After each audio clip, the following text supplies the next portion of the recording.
مرحبا بكم إلى هذه النشرة الموجزة. أعلنت الخارجية البريطانية وقف جميع واردات الغاز الطبيعي المسال من روسيا اعتبارا من يوم أمس. وقالت الخارجية البريطانية إنها بهذا القرار تقطع عن الرئيس الروسي أحد مصادر تمويل حربه في أوكرانيا، داعية دول العالم إلى خفض اعتمادها على الغاز الروسي. انتهى اعتبارا من يوم أمس تداول العملة الوطنية الأوكرانية في المناطق التي ضمتها روسيا مؤخرا، وسيصبح الروبل الروسي العملة النقدية الوحيدة في هذه المناطق.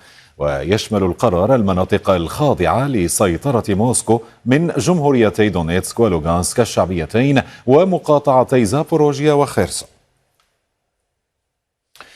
قالت مديرة صندوق النقد الدولي كريستالين جورجيفا إن الاتحاد الأوروبي تضرر بشدة جراء الحرب في أوكرانيا، وحذرت من أن نصف دوله قد تدخل الركود الاقتصادية العام المقبل. قالت وزارة الدفاع الروسية إن صواريخها الدقيقة بعيدة المدى استهدفت أول أمس مصانع عسكرية أوكرانية تستخدم لإنتاج المسيرات الهجومية. من جهتها قالت الإدارة العسكرية الأوكرانية في خيرسون إن القوات الروسية قصفت المقاطعة التي تقع جنوبي أوكرانيا نحو 40 مرة خلال الساعات الماضية، وإن القصف الروسي أسفر عن مقتل مدني وإصابة آخرين وإلحاق أضرار بأحد مستشفيات المدينة. تعهد زعيم كوريا الشمالية كيم جونغ أون بزيادة إنتاج بلاده للرؤوس النووية بشكل كبير، كما وجه أوامره بتصنيع نوع جديد من الصواريخ الباليستية العابرة للقارات. جاءت هذه الخطوات بعد ساعات من إطلاق بيونغ يونغ صاروخا باليستيا قصير المدى قبالة ساحلها الشرقي.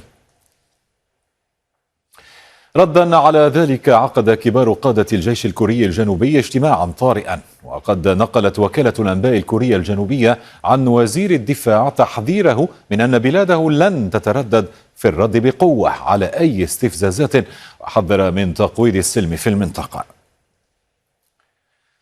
نقل مراسل الجزيرة في أفغانستان عن مصدر حكومي قوله إن 14 شخصا قتلوا وأصيب 18 في تفجير انتحاري عند المدخل الرئيسي للمطار العسكري وسط العاصمة كابول، ولم تعلن أي جهة مسؤوليتها عن التفجير الذي قالت مصادر أمنية إنه انتحاري.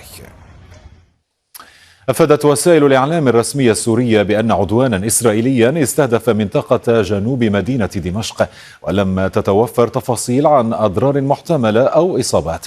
وكانت تلك المصادر الإعلامية ذكرت أن دوي انفجارات سمع في سماء العاصمة. إلى اللقاء.